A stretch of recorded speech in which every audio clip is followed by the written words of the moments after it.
بسم اللہ الرحمن الرحیم۔ اسٹوری آئرلینڈ کے سبھی سننے والوں کو السلام علیکم۔ آپ سب سے گزارش ہے کہ چینل کو لائک اور سبسکرائب کر لیں اور گھنٹی کے بٹن کو دبا لیں تاکہ ہر نئی آنے والی ویڈیو آپ کو فوراً مل سکے۔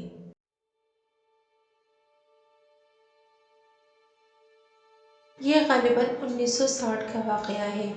ہمارا ایک کلاس فیلو جو کہ مجھ سے 1 سال آگے تھا، میرے کلاس فیلو کا دوست تھا جس کا نام سرفراز خان تھا۔ میٹرک کرنے کے بعد سرفراز خان ایک بھٹے پر، اینٹوں کے بھٹے پر منشی بھرتی ہو گیا تھا۔ بڑا پیارا، ہمدرد اور ہر دل عزیز قسم کا انسان تھا۔ انہیں کی زبانی سنیے۔ بھٹے پر جو کہ اینٹیں پک چکی تھیں، اب ان اینٹوں کو مزدور نکال رہے تھے کہ اس بھٹے پر کافی گہما گہمی ہو گئی۔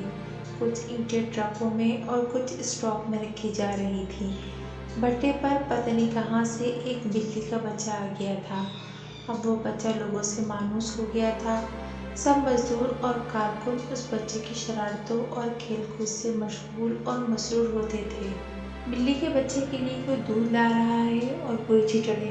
سبھی اس بچے کی حرکتوں سے خوش ہوتے رہتے تھے۔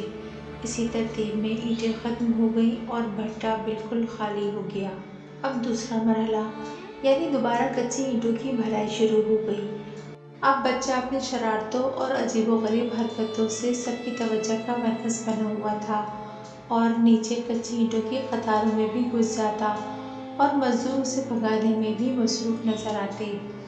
جیسا کہ بھٹوں میں ہوتا ہے کہ مٹی ڈال کر اوپر سے اینٹیں بند کر دی جاتی ہیں اور کوئلے اور آگ کے لیے تھوڑے تھوڑے فاصلے پر لوہے کی تپے کی طرح کا گہرا سوراخ ہوتا ہے۔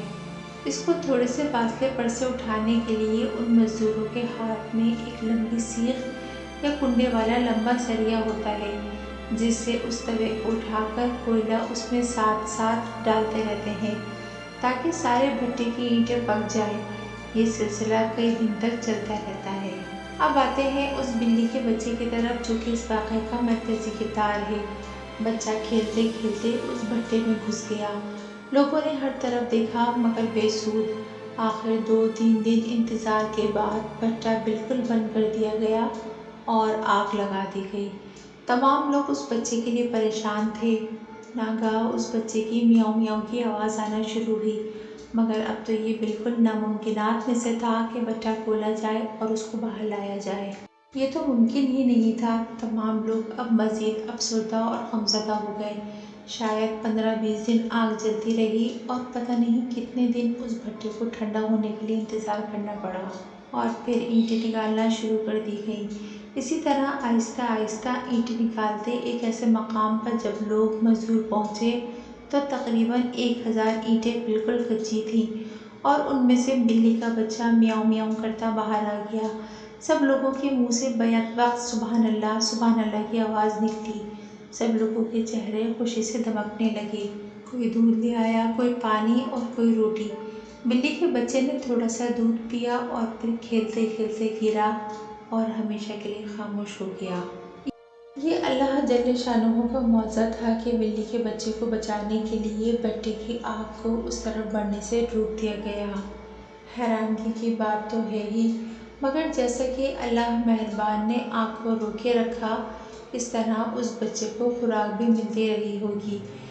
یقیناً خوراک زندہ رہنے کے لیے لازمی جز ہے۔ جہاں پر اینٹیں کچی تھیں وہاں سے وہ توا جہاں سے کوئلہ ڈالا جاتا تھا موجود تھا، مگر اس کے ساتھ ہی کچی اینٹیں شروع ہوتی ہیں کہ عقل حیران ہو گئی۔ مگر وہ واقعہ جو قرآن عظیم نے بیان فرمایا کہ حضرت ابراہیم علیہ السلام پر آگ گلزار ہو گئی، اسی طرح اللہ پاک جو قادر مطلق ہے، ایک بلی کے بچے کے لیے اپنا فضل فرماتا ہے تو اس پر اتنی بڑی آگ کو گلزار کر دیا۔ سبحان اللہ۔ بے قدر کود پڑا آتش نمرود میں عشق، عقل تو محو تماشا ہے لبِ بام ابھی۔